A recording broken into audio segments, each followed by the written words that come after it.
নমস্কার বন্ধুরা, আজকে আমি এমন একটি ভিডিও নিয়ে এসেছি যেখানে আপনাদের বলবো কিছু ইতিহাস, যে ইতিহাসে লুকিয়ে আছে অভিযুক্তের নির্দোষ প্রমাণ, এক নির্যাতিতার ন্যায় না পাওয়া বিচার।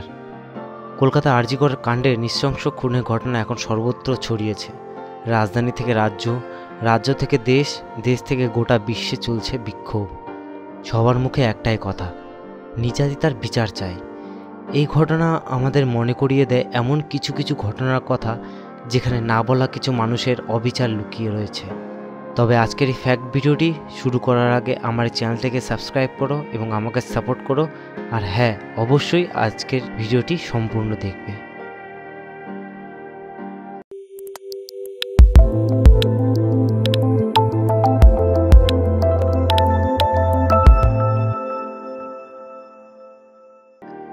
অরুণা শানবাগ, এই নামটা হয়তো অনেকেই শুনেছেন বা আবার অনেকেই শোনেননি। যারা শুনেছেন তারা হয়তো তার বিষয়ে জানেন। I see trees of green, red roses too.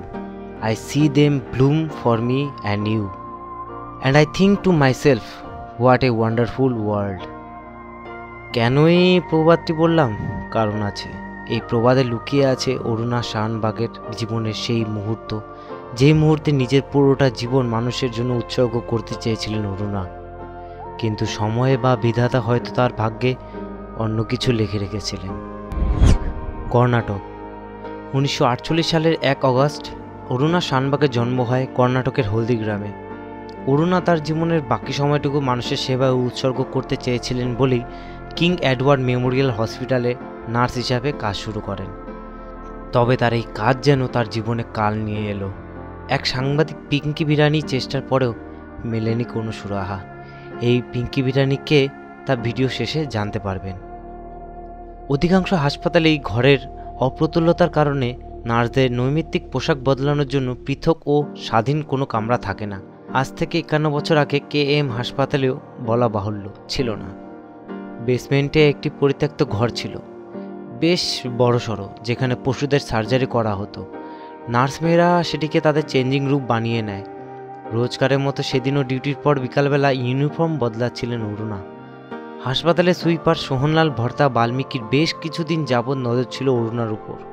তার দৃষ্টি আকর্ষণ করতে চেয়েছিল নানাভাবে, কখনো ডেকে কথা বলে, কখনো কানের দুল চুরি করে। অরুণা হাসপাতাল কর্তৃপক্ষের কাছে চুরির অভিযোগ জানিয়েছিল বাল্মীকির বিরুদ্ধে, যা সোহনলালের রাগের কারণ হয়ে দাঁড়ায়। ক্ষিপ্ত সোহনলাল প্রতিশোধ নেওয়ার কথা ভাবতে শুরু করে। তখন থেকে নেমে আসে সেই খারাপ সময়। 1973 সালের 27 নভেম্বর। এদিন ছিল অরুণার জন্য এমন একটা দিন, যে দিন থেকে অরুণা নিজেকে হাসপাতালে বেডেই পেয়েছিল জীবনের শেষ মুহূর্ত পর্যন্ত। এতদিন পর এদিন সন্ধ্যাবেলা সোহনলাল অরুণাকে বাগে পায়। বেসমেন্টের ঘর থেকেই একটা লম্বা মোটা ধাতব চেন জোগাড় করে, তাও আবার কুকুরের চেন। তারপর লুকিয়ে থাকে ওই ঘরের কোণে। অরুণা চলে এলে আচমকা আক্রমণ করে তাকে, গলায় কুকুরের চেনটা পেঁচিয়ে ধরে। সোহনলালের উচ্চতা খুব বেশি ছিল না, কিন্তু চেহারা বেশি ভুল ছিল। রোগা মেয়েটা প্রাণপণ চেষ্টা চালায় নিজেকে ছাড়িয়ে নেওয়ার, প্রতিরোধ করার, পারে না। সোহনলাল ধর্ষণে উদ্ধত হয়। বিভিন্ন রিপোর্ট অনুযায়ী সোহনলাল তার পায়ু ধর্ষণ করে। এই অযৌন অত্যাচার ও পশ্চাচার অর্থাৎ সডমি প্রায় 1 ঘন্টার কাছাকাছি সময় ধরে চলে। অরুণা জ্ঞান হারায়। সোহনলাল অরুণার বেতের ব্যাগ থেকে একটা সোনার চেন, সামান্য কিছু টাকা ও পরনে গোলাপি শাড়িটা নিয়ে ঘর ছেড়ে পালায় ও পরের দিন সকালে অন্যান্য দিনের মতোই নির্বিকারে চিত্তে কাজে আসে। কুকুরের চেন দিয়ে বাঁধার ফলে অরুণার ট্রমাটিক ব্রেইন ইনজুরি বা আঘাতজনিত মস্তিষ্ক বিকৃতি ঘটে। ব্রেনে অক্সিজেন ও রক্ত সরবরাহ প্রায় 8 ঘন্টার জন্য সম্পূর্ণ বন্ধ হয়ে যায় বা সেরিব্রাল অ্যানেক্সিয়া হয়, যাকে ডাক্তারি পরিভাষায় বলে AHI বা অ্যানোক্সিক হাইপোক্সিক ইনজুরি। এই পরিস্থিতিতে 3 থেকে 4 মিনিটের বেশি সময় মানুষ একটানা থাকলে তার তৎক্ষণাৎ মৃত্যু ঘটতে পারে, কিন্তু সেই যাত্রায় মৃত্যু না ঘটে কোমায় চলে যায় অরুণা। কিন্তু কোনো এমার্জেন্সি ম্যানেজমেন্ট নেওয়াই অরুণার ক্ষেত্রে সম্ভব হয়নি, কারণ ঘটনাস্থলে সে অর্ধচৈতন্য অবস্থায় একটানা 11 ঘন্টা পড়ে থাকে, সেই কুকুরের মোটা শিকল গলায় বাঁধা অবস্থায়। পরদিন অর্থাৎ 28 নভেম্বর সকালে ডিউটিরত আরেক চতুর্থ শ্রেণীর কর্মী ও অন্য এক নার্স অরুণার রক্তাক্ত দেহ খুঁজে পায় ওই ঘরেই। মেয়েটা উপুর হয়ে মেঝেতে পড়েছিল, পরনে পেটিকোট আর ব্লাউজ। দেখেন, এসব বলতে লজ্জা নেই, কিন্তু ফ্যাক্ট জানা প্রয়োজন। অরুণা চিবুকের নিচে বমি লালা, মুখে গলায় আঘাতের চিহ্ন, নিম্নভাগে ক্রমশ শুকিয়ে আসা চাপ চাপ রক্ত। খুব ক্ষীণ একটা গো গো শব্দ বেরোচ্ছিল গলা থেকে। মেডিকেল পরীক্ষা জানা যায় কুকুর বাঁধার চেন অরুণার গলা ও ঘাড়ে এতটাই বল প্রয়োগ করে বাঁধা হয়েছিল, তার মস্তিষ্কে প্রায় 8 ঘন্টার জন্য রক্ত পৌঁছয়নি। আর এতেই তীব্র শকে কোমায় চলে যান ওই নার্স। তাৎপর্যপূর্ণভাবে মুম্বাইয়ের হাসপাতালে সেই ওয়ার্ড বয় সোহনলাল পরে অভিযুক্ত হয় চুরি ও খুনের চেষ্টার অভিযোগে। তার বিরুদ্ধে ধর্ষণের অভিযোগ প্রমাণই হয়নি, ফলে মাত্র 7 বছর জেল খাটার পরই ছাড়া পেয়ে যায় সে। এখানে ফ্যাক্ট হলো, সমগ্র ঘটনায় কোথাও ধর্ষণের ব্যাপারটাকে তুলে ধরা হয়নি, কারণ ডাক্তারি পরীক্ষায় অরুণার যোনি অক্ষত পাওয়া গিয়েছিল এবং 2012 সাল পর্যন্ত ভারতবর্ষে কেবল প্যানাইল পেটেন্টেশন ইনটু দ্য ভ্যাজাইনাকেই ধর্ষণ হিসেবে গণ্য করা হয়েছে। পরে অবশ্য সুপ্রিম কোর্ট ধর্ষণের আইনটি যুক্ত করে। 1980 সালে সোহনলাল জেল থেকে ছাড়া পায়। মুম্বাইয়ের কিংস এডওয়ার্ড মেমোরিয়াল হাসপাতালে এরপর হয়ে ওঠে প্রাণশক্তিহীন অরুণার ঠিকানা। 4 নম্বর ওয়ার্ডের একটি বেডে কার্যত জড় পদার্থের মতো পড়ে থাকতেন তিনি। দীর্ঘ 42 বছর তিনি কোমায় ছিলেন। তাকে নিত্য যত্ন করেছেন হাসপাতালের চিকিৎসক ও অন্য নার্সেরা। রাইলস টিউবে খাওয়ানো, পোশাক বদলানো সবটাই করতেন তারা, ফলে বেড সোর কখনো হয়নি। যদিও চিকিৎসায় কোনোদিনও আর সাড়া দেননি তিনি। 2009 সাল। প্রথমে বলেছিলাম একজনের কথা, পিঙ্কি ভিরানি। 2009 সালে সুপ্রিম কোর্টে পরোক্ষে অরুণা স্বেচ্ছা মৃত্যুর আর্জি জানান সাংবাদিক ও সমাজকর্মী পিঙ্কি ভিরানি। তার আর্জি ছিল যে জীবনদায়ী ব্যবস্থায় অরুণাকে কৃত্রিমভাবে বাঁচিয়ে রাখা হয়েছে তা তুলে নিয়ে অরুণার মৃত্যুকে ত্বরান্বিত করা হোক। কিন্তু হাসপাতালে ডাক্তার নার্সেরা পিঙ্কির এই আর্জির তীব্র বিরোধিতা করেন, যার কারণে সুপ্রিম কোর্ট পিঙ্কির আর্জি খারিজ করে দেয়। তবে শীর্ষ আদালত তখন এও বলেছিল, পিঙ্কি যা চাইছেন তার জন্য হাসপাতালে কর্মীদের রাজি হতে হবে, আর তাতে মুম্বাই হাইকোর্টের অনুমোদন থাকতে হবে। 2011 সাল। সুপ্রিম কোর্টের নির্দেশে মেডিকেল টিম গঠন করা হয় অরুণার জন্য। 3 জন ডাক্তারের যে মেডিকেল টিম গঠন করা হয়, তার বয়ান অনুযায়ী অরুণার ক্ষেত্রে জীবদশার বিভিন্ন অবস্থায় প্রায় সবকটি লক্ষণ দেখা গিয়েছিল। তাদের পরীক্ষার রিপোর্ট অনুযায়ী কখনো অরুণা কেবলই হাসত, অথবা পলক ফেললে মনে হতো সাড়া দিতে চাইছে। ক্রমে সেই সব নার্স যারা স্বেচ্ছায় অরুণার দেখভালের দায়িত্ব নিয়েছিলেন, তাদের ভুল ভাঙে।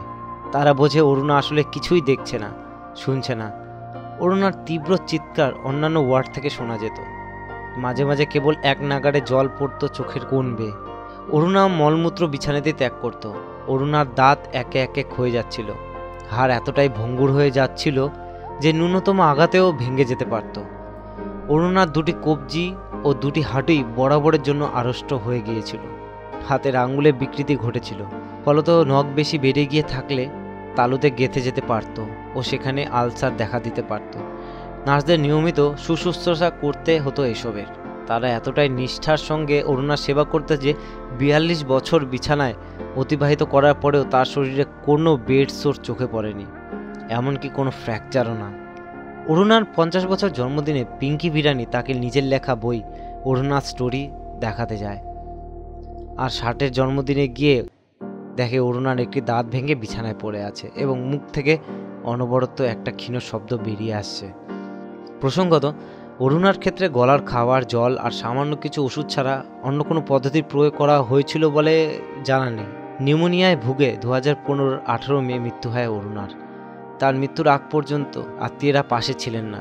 কে তার শেষকৃত্য করবেন তা নিয়ে অরুণার 2 আত্মীয়ের সঙ্গে নার্সদের তর্কাতর্কিও হয়। শেষমেশ মুখাগ্নি করেন হাসপাতালেরই এক চিকিৎসক। আজ যদি অরুণা বেঁচে থাকতেন তবে তার বয়স হতো 76 বছর। এদিকে জেল থেকে মুক্তির পর গা ঢাকা দিয়েছিল সোহনলাল।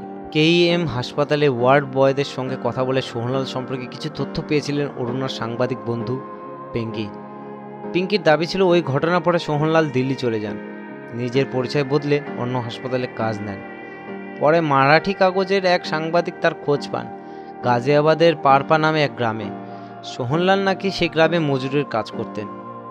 ওই সাংবাদিকের বক্তব্য অনুযায়ী সাক্ষাৎকারের সময় সোহনলাল দাবি করেছিলেন যে ক্রোধের বশে তিনি আক্রমণ করেছিলেন অরুণাকে।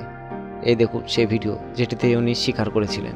मतलब जो जैसे बदतमीजी से बेहतर बेहतर वो कहती थी, तो फिर वो मेरे को गुस्सा आया, तो एक थप्पड़ तो मेरे से लग गया था।